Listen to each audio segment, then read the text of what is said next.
Então vamos lá, né? Vamos fazer uma pequena introdução quanto a esse conteúdo ali de mímica e dança, né? Então, a gente precisa compreender primeiro a história, né? Deixa eu subir isso aqui para não atrapalhar para vocês. A gente precisa entender a história ali do surgimento mesmo da mímica, né? E a influência que ela tem, né? Dentro da dança, dentro da poesia também, que existe uma influência, na parte musical também existe uma influência, né? Então ali a mímica, ela é uma forma de expressão e comunicação humana que teve origem no teatro grego, né? Então os gregos, eles são muito famosos pelo seu teatro, pela criação do teatro, né? E da dramaturgia. Então eles têm essa origem do teatro, essa criação, e aí vem a criação do elemento da comédia, né? E, e do dramaturgia, tudo, né? Então a origem vem aí do teatro grego, e a mímica faz parte dessa origem, né?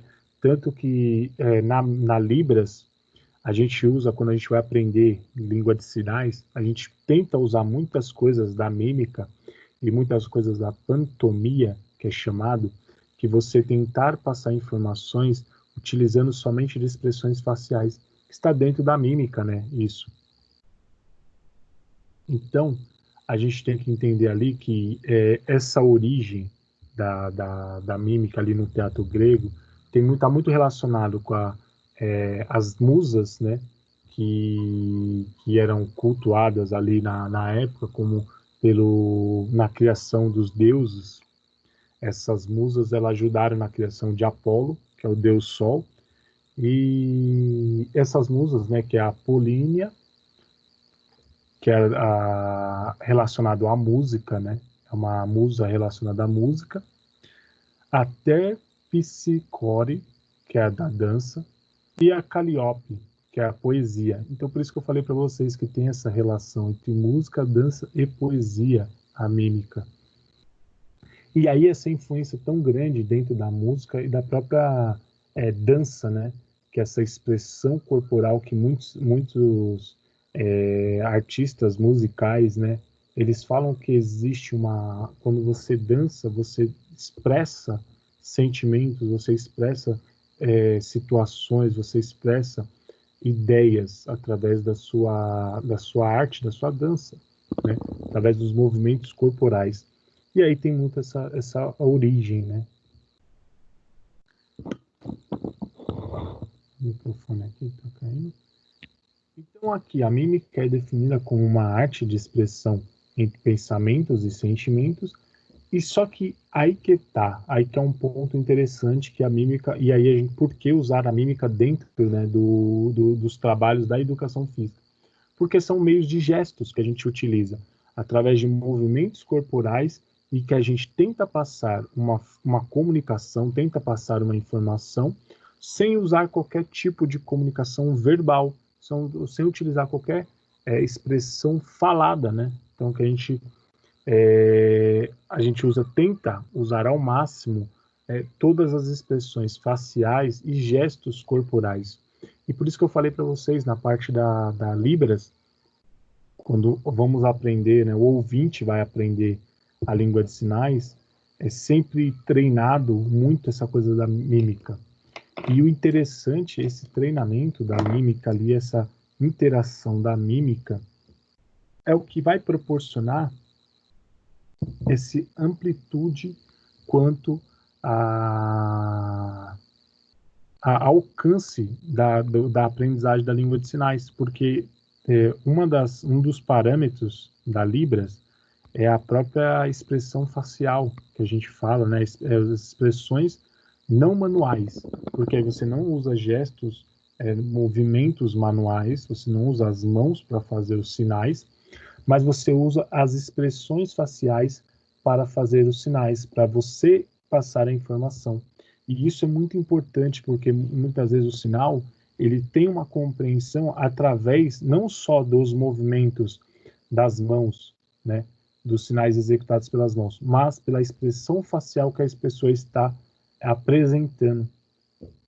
Então, eu não lembro se eu já falei isso para vocês, tem muitos autores que falam, né, da aprendizagem motora, que com o desenvolvimento mais acentuado do movimento, crianças elas têm uma aprendizagem muito mais eficiente, no caso da aprendizagem intelectual, da fala, dos códigos de uma comunicação. E aí nos Estados Unidos começaram a fazer muitos estudos quanto a isso e percebeu um melhor desenvolvimento das crianças na aprendizagem da língua inglesa, né, a partir do ponto que essas crianças estavam aprendendo língua de sinais junto. Então, elas aprendiam língua de sinais em um período, depois ela aprendia a língua de sinais junto com a língua inglesa, né? E a língua de sinais, no caso, bem crianças mesmo, assim, de 0 a 1, 0 a 2 anos, que ainda não estão falando. Então, através da língua de sinais, elas expressavam comunicação e perceberam que um desenvolvimento muito grande dessas crianças na aprendizagem motora, por causa desses gestos motores, né, gestos com as mãos, né, e assim refletindo na aprendizagem intelectual. Então, refletindo diretamente na comunicação. Então, a importância então da aprendizagem da língua de sinais de forma bem precoce. Então, a gente mostra que a aprendizagem, né, dessa língua é tão importante para a integração da pessoa surda, porém que com ela pode ser uma das ferramentas de aprendizagem quanto à parte intelectual, né?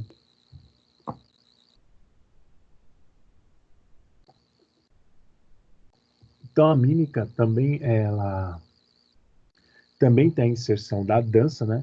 E com as expressões do corpo em geral, que a gente muitas vezes pensa na mímica somente como as expressões faciais e expressões manuais, né? Mas a dança está dentro também da mímica, né? Por isso que eu falei para vocês da origem, né? Da mímica.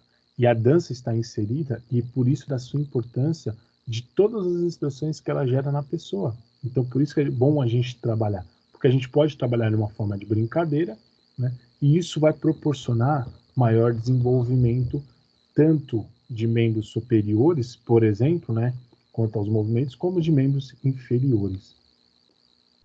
Então é possível considerar a mímica uma atividade que procura imitar várias cenas presentes na vida das pessoas, sendo então uma atividade exclusiva do ser humano, porque aí necessariamente precisa de grandes movimentos, precisa de grandes ações e, acima de tudo, a ideia dentro da mímica é expressar e apresentar cenas do cotidiano, assim, da vida humana, né? Então, é exclusivamente do ser humano. E a essência dessa atividade está relacionada com as habilidades com que as pessoas é capaz de alterar a qualidade do esforço e a forma com que vai levar em conta as reações das outras pessoas frente a essa atividade. Então, assim, a ideia é que eu vou mudando os meus movimentos conforme as pessoas vão interagindo comigo. E aí eu vou mudando esses movimentos, eu vou mudando as minhas expressões e a minha interação vai mudando junto com isso. Então ela é muito dinâmica, é uma atividade muito dinâmica, né? Porque ela não é rígida, fixa. Ela vai mudando conforme eu vou tendo um feedback automático ali das ações das pessoas que eu estou me relacionando. Né? Então, aqui faltou uma palavrinha aqui, né? Mas nos movimentos expressivos do rosto, né? Por meio de mudanças nos traços faciais, por exemplo, então o que são esses, como a gente pode passar, né? A ideia aqui seria assim, como são os movimentos expressivos do rosto? Então esses movimentos a gente pode utilizar só o movimento dos olhos, né? já a gente já consegue às vezes passar informações. Os movimentos do nariz, então, ou tem, não necessariamente movimentar o nariz, né? Mas a mudança, você fazer uma expressão de cheiro, uma expressão de olfatório. Então, você utilizar essa expressão, você está gerando uma forma de comunicação também, que você pode passar uma informação ali, né? Movimentos labiais, movimentos da boca, né?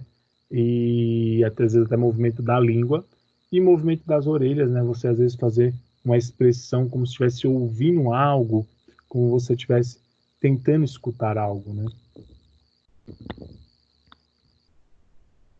O rosto é o centro da percepção e transmissão dos sinais não verbais. Então, por mais que a gente utiliza o corpo como forma de expressão, né? Então, tanto os membros superiores como inferiores para executar os movimentos, mas o rosto é o ponto central, né? E ele que vai gerar toda a comunicação, né? Então, imagina esse gifzinho que eu coloquei aqui, ó. A pessoa está simulando que está comendo alguma coisa, né? Então, ela está fazendo o movimento das mãos, porém, o que vai determinar que a gente tem essa decisão, essa certeza que ela está expressando que está comendo alguma coisa, é o movimento da boca, do nariz, né? Das expressões do queixo, da expressão da bochecha, mostrando que ela está mastigando um alimento ali, né? E a reprodução de sinais por meio dos estados emocionais. E aí, você expressar emoções, né? Tristeza, alegria, né? Preocupação, susto, você expressar os sentimentos através das expressões faciais. E aí, tentam lembrar mais ou menos, quando eu passei antes da prova, eu estava falando muito das expressões, né? Que as atividades físicas escolares, ela tem que buscar a participação para a gente detectar certas emoções nos alunos, a gente detectar assim a melhoria da combinação dessas emoções para o seu cotidiano, para ela saber se expressar, para ela saber ter uma autonomia, um poder de decisão, né? E ela deixar de ser insegura muitas vezes, né? E a utilização dessas reproduções faciais, elas podem possibilitar isso de forma mais eficiente, né? De forma mais elevada dentro da sociedade, né? E aí que vem a importância, né, de saber utilizar bem, sabe, não necessariamente saber utilizar bem, né, mas saber estimular, né, a utilização da mímica para proporcionar isso como um fim. Então esse seria o objetivo de uma aula que você vai utilizar a mímica, né? Usar muitos movimentos faciais, movimentos de rosto, por exemplo. Como a mímica ela não necessariamente precisa de espaços grandes, você poderia utilizar numa aula de educação física em um dia de chuva, né? Então, muitas vezes a gente tem atividades que a gente fala que são atividades utilizadas em dia de chuva, né? E aí são jogos de tabuleiro, por exemplo, brincadeiras dinâmicas, e mímica, por exemplo, entraria muito nisso. Então, é uma dica para vocês, né? Em momentos que vocês não podem utilizar a quadra, em momentos que vocês não podem usar o espaço da escola, porque é um espaço mais restrito, devido a um momento de chuva, e aí não tem como utilizar, porque é um espaço que não é coberto, né? Usar a mímica como ferramenta educacional pode ser de grande eficiência para vocês, futuros professores aí, né?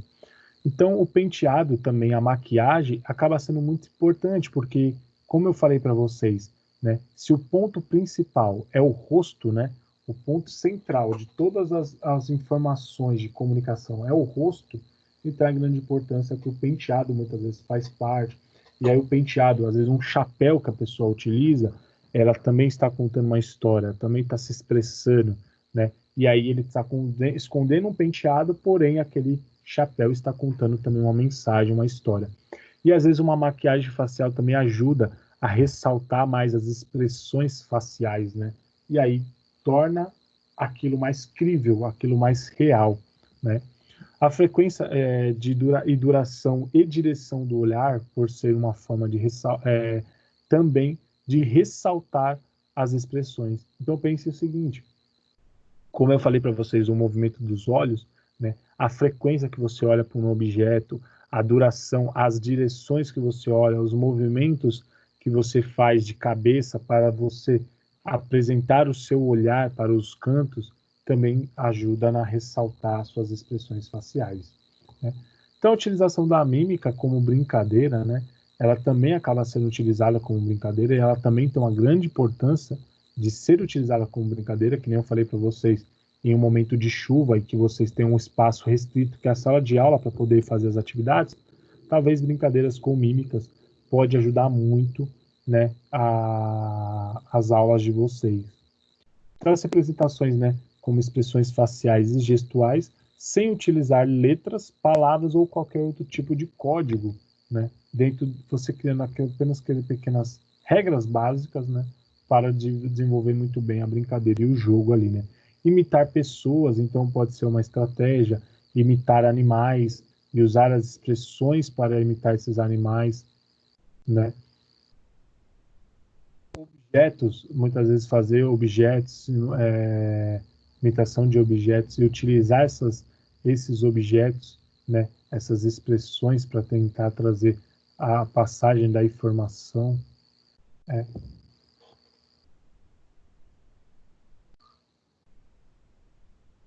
Então, existe um relato de que nas escolas, né, quando aí já falando um pouquinho da dança, né, fugindo um pouquinho da mímica ali, mas falando um pouco da dança agora, né, a importância da dança dentro das aulas de educação física, né, é interessante que existe relatos ali de profissionais, né, tanto diretores, coordenadores, professores, inspetores, toda a equipe escolar ali, né, que eles relatam muito que quando existem aulas de dança nas aulas de educação física ou na escola, como atividades extracurriculares, né, acaba tendo uma maior participação dos alunos, né, a diminuição muito grande das aulas e, consequentemente, maior participação dos alunos, né, e de forma a participar tanto de aulas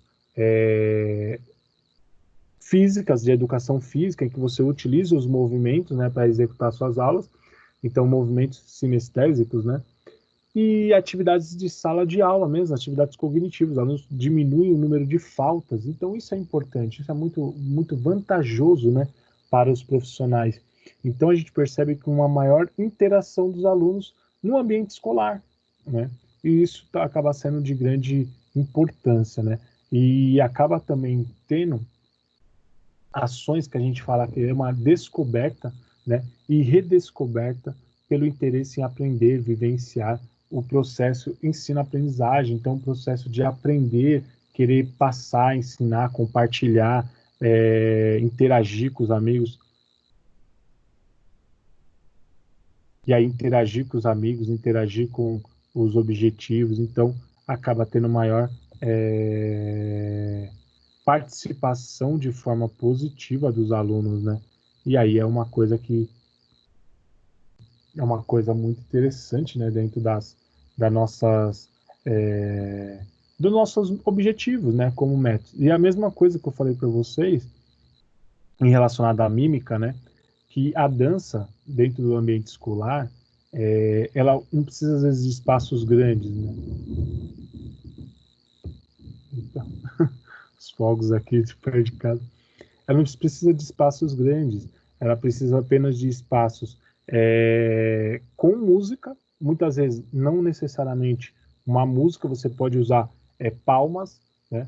Hoje em dia, com a música, através do celular, você consegue colocar uma música, então você consegue interagir com os alunos, então facilitou ainda mais. E você não precisa de espaços grandes, você precisa apenas de espaços em que consiga os alunos ali se expressar, consigam dançar, né? Então a própria sala de aula, quando você afasta as cadeiras, talvez já se crie um ambiente agradável para realizar as aulas de dança, né? Só que aí existe algumas questões, né? Então, assim, ó, o professor precisa acreditar nos benefícios dessas atividades, ele precisa acreditar que a dança ela vai gerar ações positivas, melhoras na participação dos alunos, né? Então, o primeiro de tudo a acreditar nesses processos é o professor. Ele precisa entender a importância da dança, ele precisa entender o quão importante é para os alunos e quão importante é a participação dos alunos, né? E o que isso pode influenciar de forma positiva esses alunos, né? Então, o professor, primeiro de tudo, ele tem que ser aquele que vai abraçar a ideia, né? Ele que vai ser aquele que vai abraçar toda a, a crença de que aquilo vai funcionar, que aquilo vai acontecer de forma positiva, né? Então, um ponto que é interessante desse professor acreditar é muitas vezes assim, a gente pensa assim, mas professor, você está falando isso tudo e eu não sei dançar, eu não sou uma pessoa que tem conhecimento de dança. Muitas vezes a gente tem que entender que dentro da educação física você não precisa ter um conhecimento da prática tão aprimorada. Você entender e você saber fazer é importante? Com certeza é importante. Mas você saber ensinar também é muito importante. Porque existe aquelas pessoas que sabem fazer, mas não sabem ensinar. Existem aquelas pessoas que sabem ensinar, mas não sabem fazer. E existem as pessoas que sabem um pouquinho de cada, né? E aí tenta desenvolver muito bem isso.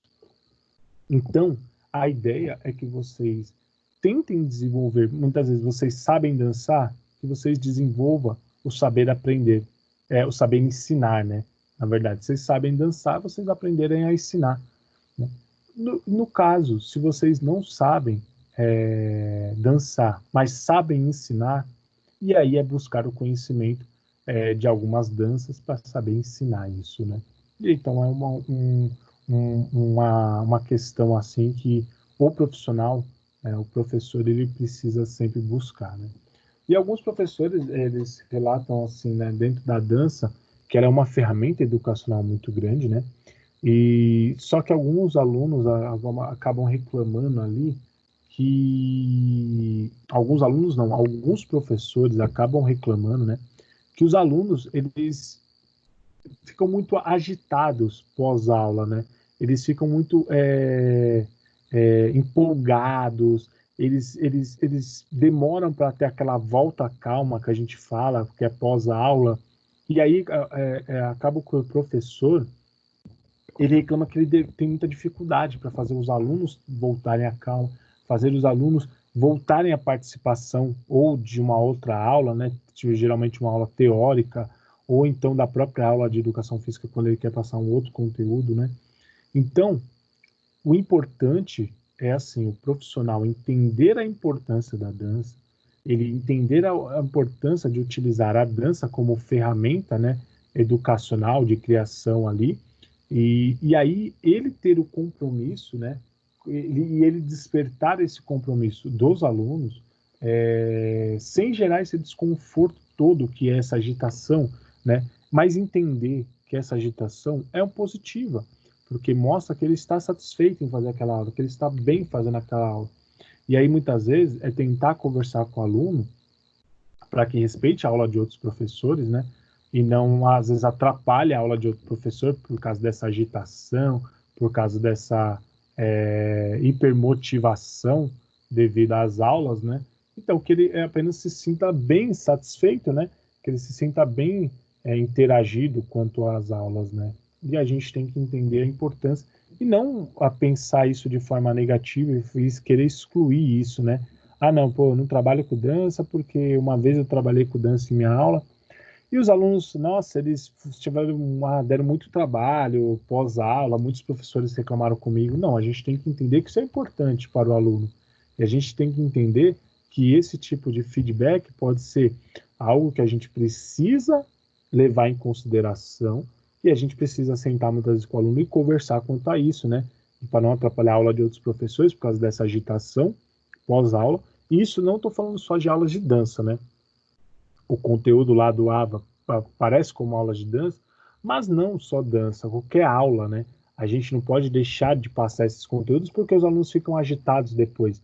Isso é positivo, significa que sua aula foi muito boa, né? E essa agitação é positiva porque gera hormônios do bem-estar e por isso que é dessa agitação toda. Então a gente só tem que entender de sentar, conversar com o aluno, dar um feedback para ele muitas vezes respeitar a aula de outros professores, né? E não querer chantagear o aluno, né? Não, você tem que fazer isso, ó, acabou a aula, você tem que fazer isso, porque senão você não vai participar da próxima vez da aula de dança. E aí vira um ambiente muito inóspito, né? Um ambiente muito estressante, um ambiente chato, né? E não um ambiente motivante que ele quer participar, que ele se sente à vontade de participar, né? É... o Danilo mandou aqui, não sabe dançar, é só assistir Dirty Dance. Cara, eu vou tirar uma foto aqui eu gosto muito de colecionar filmes, né? E eu tinha uma coleção de filmes de dança, mas aí eu dei de presente para um amigo meu que ama a dança, e eu dei para ele vários filmes de dança. E tem muita coisa que eu aprendo assistindo filme, cara. E é assim, Dirty Dance, assim, é que tem muita coisa de dança ali, e tem coisas que não tem de dança, né? É mais coisas românticas. Mas tem muitas coisas que dá para aprender assistindo o filme. É engraçado, né? E é legal. E sabe o que é legal? E aí é uma coisa que eu acho que vale muito a discussão, vale a pena a gente parar um pouquinho aqui para discutir. Eu gosto muito de usar filmes de forma a gerar discussões. Então, de formas que gerem discussões, bate-papos, né? E eu tinha um projeto na faculdade mesmo, só que não foi no campus ABC, mas em outro campus, e eu levei até essa ideia depois para o Virgílio, para o coordenador, né? Para a gente, às vezes, tentar fazer alguma coisa, ver como pode funcionar depois do retorno aí das coisas, né? Que é um cinema educacional e que a gente coloque um filme a cada momento ali do mês para gerar uma discussão com esse filme, né? E gerar uma discussão com profissionais, assistir o filme, tentar ver o que a gente pode discutir quanto aquele filme pode interagir quanto aquele filme. Então eu acho que é uma coisa válida, sim, o cinema, né? É engraçado a gente falar assim, pô, professor, vai aprender tal coisa assistindo filme, mas tem muito filme que ensina muita coisa, tem muito filme que traz muita mensagem. Tem muitos filmes que eu gosto, por exemplo, que trata sobre pessoas com deficiência. E às vezes a gente pode usar esses filmes para gerar discussões dentro da sala de aula, né? E às vezes nós, como profissionais, a gente tem que ter essas ferramentas, porque assim, às vezes fica difícil você planejar isso, né, nas suas aulas, mas pense assim, em momentos que você tem dias de chuva, que nem eu falei, que acaba atrapalhando as suas aulas. Às vezes você ter planos B em relação a atividades, né, pode ser vantajoso. Um dia de cinema com os alunos para gerar discussões. Às vezes a gente pode pegar documentários que trazem muitas informações, né, e trazer essas discussões, né? E é bem interessante, né? Bem interessante. Eu não sei se Dirty Dance, assim, eu sempre falo isso. Nós como professores, eu incluo vocês, né, nessa discussão. Nós como profissionais e professores da educação física, como o nosso papel é educar, é ensinar, é passar informações, nós precisamos olhar tudo que está ao nosso redor com uma visão de professor. E a visão de professor é uma visão crítica. Não, muitas vezes hoje em dia a gente confunde o que é crítico, né? E aí tem gente que fala, é mimimi, aí puta, já não é mais discussão, vira outros debates. Mas tem gente que fala assim, tudo trata como mimimi, né? Discussão. E não é. A gente precisa ter um olhar crítico para as coisas. A gente precisa ter uma criticidade, né? E é o nosso papel. Então, o que eu digo assim, com esse olhar crítico, é às vezes assistir um filme e tentar ver mensagens dentro daquele filme, tentar ver informações que podem ser discutidas e podem ser tratadas dentro das nossas aulas, né? Então, às vezes pode trazer muitas mensagens positivas, né? Um exemplo assim que eu já vi da influência da dança, por exemplo, nas aulas de educação física, é alunos que se sentem inseguros, né? Eles se sentem desmotivados e às vezes com as aulas de dança ele se sente integrado, porque ele vai dançar com fulano, ele vai dançar com ciclano e a própria dança de salão, né? E aí ele se sente incluído, né? Nas aulas, ele se sente motivado dentro das aulas. Então a importância daí da dança, né? E a dança, ela permite uma postura, uma disciplina, o respeito, né? Quando a gente pega, por exemplo, dança de salão, né? Que geralmente é a dança entre o homem, com o homem e a mulher, né? E o respeito, né? Ao sexo oposto. Tanto do homem respeitar a mulher, que é muito importante, né? Na nossa sociedade, como a mulher respeitar o homem, né? ali dentro dos movimentos da dança, né? Então acaba sendo um respeito mútuo, né? E aí a importância, muitas vezes, de você tratar a aula de dança de salão, por exemplo, como um conteúdo dentro das aulas de educação física, né? E aí nosso papel como profissionais é tentar trazer, despertar essa vontade de conhecimento, né? Ó, o Danilo mandou uma outra informação aqui, deixa eu ler. Ó, já apresentei uma dança na aula de educação física no ensino médio. Muita vergonha, realmente. E aí que tá, o aluno ele sente muita vergonha, muito exposição, muitas vezes, pô, professor, pô, ter que dançar na frente da escola toda. Mas isso pode gerar um conforto, uma motivação que vai mudar o comportamento dele, né, futuramente. Então, talvez aquela exposição que você, né, passou ali na escola, né, talvez pode ter te motivado também a interagir, né, dentro ainda interagir mais, né, dentro das aulas de educação física e até despertar aquele seu interesse em fazer educação física, né. Então, a gente é importante, traz muito conhecimento, né, muito enriquecimento para nossas aulas de educação física. A dança proporciona isso, né? Então, alguns professores utilizam o termo expressão corporal, né, nas primeiras aulas de dança, para evitar alguns estereótipos, porque como os alunos também acaba tendo muito preconceitos e estereótipos dentro da dança. Ah, que dança é para menina. Ai, que dança não é para mim. Ah, negócio de ficar rebolando. E aí não entende a importância da dança, né? As expressões da dança. E acaba tratando a dança, na verdade, como estereótipos, né? E preconceitos. Então, alguns professores falam assim que são uma aula de expressão corporal, uma aula de ritmos, por exemplo, que também é um termo muito utilizado, né? Ah, vou fazer uma aula de ritmos com vocês. E aí, quando os alunos percebem, eles estão dançando, né? Então, alguns tipos de dança que nós temos, né? A gente pode aprender algumas coreografias quando necessário, né? Para desenvolver melhor aqueles movimentos da dança, né?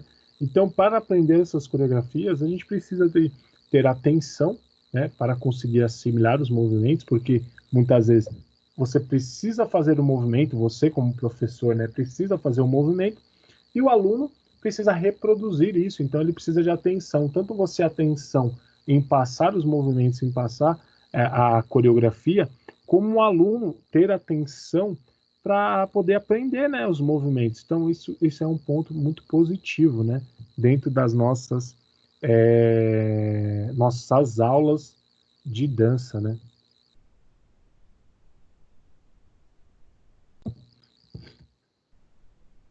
Então, a disciplina, também que eu falei para vocês já, né, que ela gera muita disciplina, ela gera muita interação dos alunos, né, e gera essa disciplina. Responsabilidades, né, cria responsabilidade, um senso de responsabilidade do aluno quanto à participação, senso de responsabilidade quanto a acreditar naquilo, senso de responsabilidade quanto a interagir com os seus amigos e respeitar outros amigos, outros companheiros ali das aulas, né? Então esse senso de responsabilidade também é muito grande. E ele se sente incluído e assim como se sente incluído, ele se sente dono, né, das aulas também, ele se sente dono daquilo, daquela participação, né? Não, na verdade, não só da participação, mas sente dono daquela interação maior. Consciência corporal. A gente falou bastante de consciência corporal, né, ao longo das nossas aulas aí, né? E a importância da consciência corporal. Eu queria muito que essa aula fosse prática, né? Minha frustração é que essa aula não pôde ser prática, porque eu queria muito mostrar isso para vocês. Eu queria fazer danças de roda, danças regionais, fazer com vocês, que eu acho que seria muito valioso, né? Então, a compreensão dos movimentos da dança, da música e do ritmo, e aí são 3 pontos, né? Muitas vezes a gente associa a dança como uma coisa só. Só que se a gente for fragmentar, existe a própria dança, né? Os movimentos ali, que são movimentos ritmados, então movimentos rítmicos. Então a gente precisa coordenar esses movimentos tanto no ritmo dos nossos movimentos, então o ritmo do nosso corpo, como o ritmo da música. E aí a música já é um outro ponto. Então, se a gente pega dança e música, são dois elementos. E se a gente pega ritmo, tem o ritmo da música e o ritmo do corpo, dos movimentos corporais. Então, são dois elementos também, né? E aí que é uma grande importância saber trabalhar os dois elementos, né? Tanto da música como o elemento da dança. Então, no Brasil, existem nosso Brasil, né, o nosso país, ele existe uma riqueza tão diversificada culturalmente, né, que isso influencia nas danças, né? A gente tem muitas danças regionais. São danças assim que a gente muitas vezes não faz ideia que existe, né? Eu vou passar algumas para vocês aqui, né? Alguns estilos e tipos de dança. E talvez tenha provavelmente, eu tenho certeza, né? Que talvez vocês não conheçam nem metade desses estilos de dança, né? O próprio baião, né? O balé, o bolero, o break, né? Isso aqui tá, aliás, né? Aqui a gente não está falando só músicas brasileiras, né? Mas músicas do mundo todo que são como eu posso dizer, são praticadas no país, né? São regionais, acaba tendo músicas aqui regionais, né? Então, algumas músicas brasileiras, por exemplo, o baião é uma música, é uma dança brasileira, né? A capoeira, e aí a capoeira eu acho muito legal, né? Eu mesmo amo a capoeira, pratiquei a capoeira por muito tempo. E a capoeira, ela tem muita influência da dança, né? Ela é um jogo, ela é uma dança, ela é uma luta. Isso a gente vai ver na segunda parte hoje da aula, né? Bastante sobre a capoeira. E a capoeira tem muita dança, então tem muita influência musical ali, né? Tem muita influência dos ritmos, né? O carimbó também, que é uma dança típica do nosso país, né? Catira também é uma música regional, né? Aqui eu vou falando, né, o break, por exemplo, o break é do hip hop, e aí é mais norte-americano. O bolero está muito ali influenciado os países latinos. O balé já tem uma mistura muito europeia, né? O country também ali voltado mais para o norte-americano, né? A dança contemporânea aí já mistura vários países de origem europeia, grande origem europeia. Dança das fitas, e aí tem muita relação com o nosso país, e a mistura das danças do nosso país tem muita influência europeia. E por isso que essas danças acabam estando dentro do nosso país também, praticadas no nosso país. Por isso que dança das fitas, a dança contemporânea está inserida aqui, né, como se fossem danças brasileiras, né? Dança de roda está muito relacionado, né, com as aulas que eu já passei para vocês, né? A dança de rua, e aí a dança de rua mistura o break, mistura outros elementos de outras danças, né? É uma dança mais vigorosa. Dança do ventre, dança moderna, fandango, flamenco, forró, foxtrot, frevo. E aí o funk é interessante, né? O funk tem o funk carioca, que a gente fala, e tem o funk norte-americano, né? Então são dois estilos até que levam o mesmo nome, porém são estilos totalmente diferentes de dança, né? E aí o funk acaba sendo, tem muito, o funk brasileiro, por exemplo, ele tem muita influência afro-brasileira, né?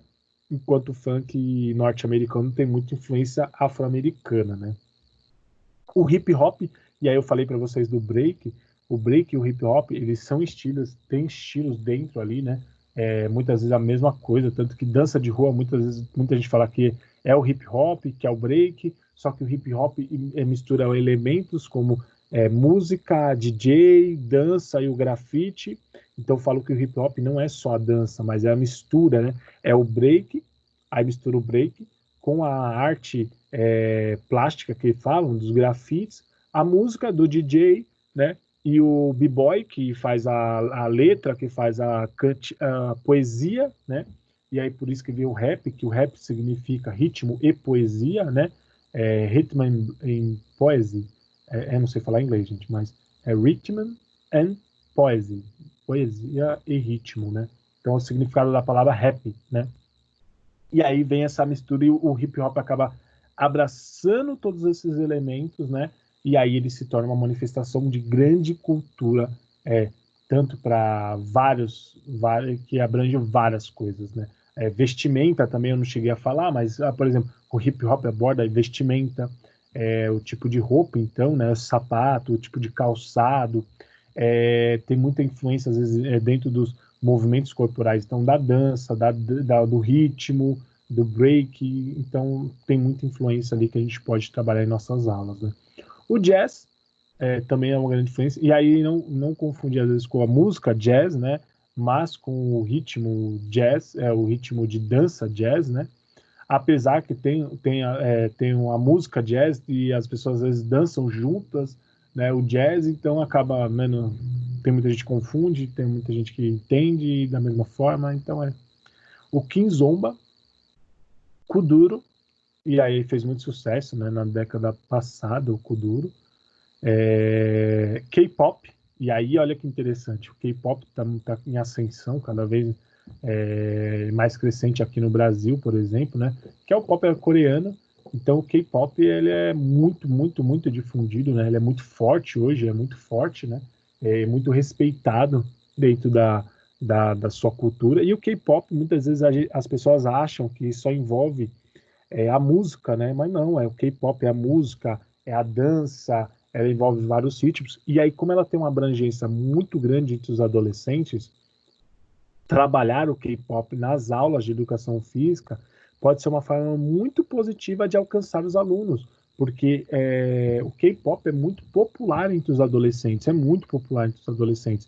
E os adolescentes têm muita dificuldade, às vezes, de interagir dentro das aulas de educação física. Então, trazer esses adolescentes para uma grande participação dentro ali das aulas de educação física, utilizando o K-pop, pode ter extrema positividade para as aulas.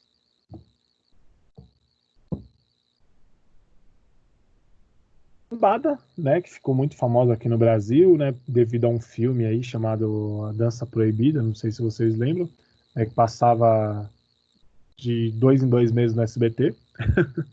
E a lambada também é muito famosa, né? Ela tem muita força carimbenha. Maracatu, que vem ali do Nordeste brasileiro, e tem muita expressão corporal, muita expressão musical ali. O merengue, o pagode, né? Então a gente tem muita influência ali também. É mais comum aqui no Sudeste, é muito forte o pagode, né? Polka, o Psy, que é muito forte também na Coreia, né? Coreia do Sul. Rancheira, salsa, samba, e aí o samba muita gente confunde, né, com o pagode, o samba e pagode. Se vocês puderem assistir o vídeo do Zeca Pagodinho explicando que a diferença entre pagode e samba para o Jô Soares, no antigo Jô Soares 11:30, se vocês puderem assistir, vocês vão entender muito bem o que é a diferença entre samba e pagode. Então eu deixo para vocês assistirem esse vídeo, se vocês puderem. Assistam o vídeo depois, quando a gente pausar aí na aula, assista o vídeo aí, que vocês vão entender muito bem o que é a diferença entre pagode e samba, tá bom? O tango, a zumba, né? E aí termina aqui. Só que aqui, por exemplo, tem uma coisa que eu acho que faltou alguns estilos de dança aqui. Por exemplo, o axé, né? Muita gente chama o axé na Bahia de pagode. Isso é interessante. Na Bahia é conhecido como pagode dele, né? Um amigo meu que é baiano que ele falou isso para mim, né? Pelo menos foi ele que falou. Não estou sendo levar a culpa sozinho pela fala aí. Mas ele me falou isso, né? Então eu achei interessante, né? E faltou aqui então a axé, que também tem um estilo de dança, um estilo muito forte de dança, né? Principalmente no nosso país. Faltou aqui o zouk também, que é um estilo de dança muito grande. Um samba rock, que aí é um estilo de dança mais brasileiro, né? O samba rock. Aqui, deixa eu ver se eu vi um aqui, não sei. West Coast, não, West Coast não está aqui. West Coast também acho que é uma dança bem bacana que vem crescendo, do oeste norte-americano, né? E vem crescendo muito no mundo todo. West Coast, eu acho que é uma dança que falta, isso mostrando para vocês que existem outras e várias outras danças, né? Outros estilos de dança. E aqui só tem alguns, né? Então não são todos. Talvez foram os mais populares selecionados aqui pelos elaboradores do livro texto, né? Mas aqui são talvez os mais populares para eles. Só que existem outros estilos também, que é isso que eu quero que vocês entendam, tá bom? E aí a dança, falando um pouquinho de dança de rua, né? E a dança de rua ela é muito trabalhada dentro das aulas de educação física, porque lembra que eu falei para vocês como ela mistura, ela tem uma influência cultural muito grande e ela mistura a dança, né, com alguns estilos de dança, que nem eu falei para vocês, dança de rua, o rap, né, o funk, o break. Então você utiliza muito dessas danças, desses estilos de dança. E aí o rap, a dança de rua, ela acabou ficando muito marginalizada, né, por muito tempo, né? E aí o que acontece, né? Ela tem uma expressão muito grande, ela tem esse preconceito quanto ao estilo de dança, porque ele é muito considerado marginalizado, né? Porque é muito agressivo, parece que é uma dança agressiva, ela expressa muita violência, só que ela expressa aquelas coisas que estão canalizadas. É como se a gente quisesse expressar a desigualdade das ruas, a desigualdade das periferias, as desigualdades dentro da sociedade, né? Então, por isso que ela tem essa expressividade muito forte, muito ampla, né? Então, acaba sendo uma atividade ainda hoje marginalizada, né? Aqui eu coloquei esse gifzinho de K-pop, na verdade, né? Que também muito do K-pop, por exemplo, visto hoje, vem da dança de rua, né? Vem do hip hop, vem do break. Então, eu acho muito interessante que assim tem um novo termo que é o K-pop, que misturou muito da cultura sul-coreana, muito da cultura musical dos coreanos, muito da cultura deles de fala, de comunicação, né? E acaba que o K-pop ele tem muita influência dentro ele teve, na verdade, ele teve muita influência do hip hop, né? Então, por isso que eu acho que é interessante a gente ter uma visualização dali, né? O hip hop, olha que interessante, com esse videozinho a gente já consegue ver a utilização de capacidades físicas muito importantes, né? Dança, equilíbrio, força, né? Dança, né, não é uma capacidade física, mas o ritmo é uma capacidade física, né? Então o ritmo, força muscular, equilíbrio, flexibilidade, coordenação motora. Então a gente vê várias capacidades físicas ali sendo trabalhadas. Então olha a importância disso num trabalho dentro das aulas de educação física, né? Aqui um outro videozinho de K-pop, mas mostrando para vocês, né, os movimentos ali do break sendo muito utilizados, né, movimentos acrobáticos sendo muito utilizados dentro do K-pop, né? Então a gente vê uma grande evolução do K-pop, ele uma cultura sul-coreana, porém com grande influência, essa cultura com grande influência, né, do hip hop, da dança de rua, do break, né? E aí a gente pode ver aqui algumas fatores aqui de equilíbrio, o giro, de aproximação do eixo, então ela está num eixo aberto, né, para manter equilíbrio, e quando ela fecha, por exemplo, as pernas e o braço aqui, no mesmo ponto de apoio, ela consegue manter esse giro até rápido, né? Então, é umas técnicas, né, que a gente consegue usar dentro da dança. Na capoeira, como eu falei para vocês que eu fazia por muito tempo capoeira, a gente usava muito movimentos giratórios, né, principalmente eu gostava muito de movimentos giratórios, e isso é uma técnica que a gente usa muito dentro da capoeira para poder girar, tá?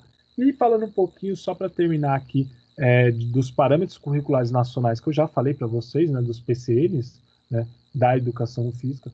Então, eles sempre sugerem as atividades adaptadas num contexto de sala de aula, né? Então, você trazer atividades adaptadas para dentro da sala de aula, trazendo atividades que vão enriquecer as nossas aulas de educação física, como atividade de danças, usando danças brasileiras, danças urbanas, que nem eu falei para vocês, de danças o hip hop, o break, né? Danças eruditas, eu acho que eu não conheço muito das danças eruditas, e eu não sei exatamente se o balé, por exemplo, faz parte das danças eruditas. Aí já é uma coisa que eu fico devendo quanto a isso. Eu tenho conhecimento ali de dança, mas não conheço muito das danças eruditas, né? Mas é uma dica que são sugestões dentro dos PCNs, tanto das danças eruditas, por exemplo. E a dança e as coreografias associadas às manifestações musicais, né? Como a gente pode ver, tipo, lengas-lengas, né? Que são músicas regionais, muito bem regionais, né? Brincadeiras de rodas, cirandas, escravos de Jó, que são várias danças ali que podem ser utilizadas da nossa manifestação cultural, da nossa cultura brasileira. Beleza, pessoal? Então, termino com vocês essa primeira parte. Vamos descansar um pouquinho aí. Eu vou terminar aqui a gravação.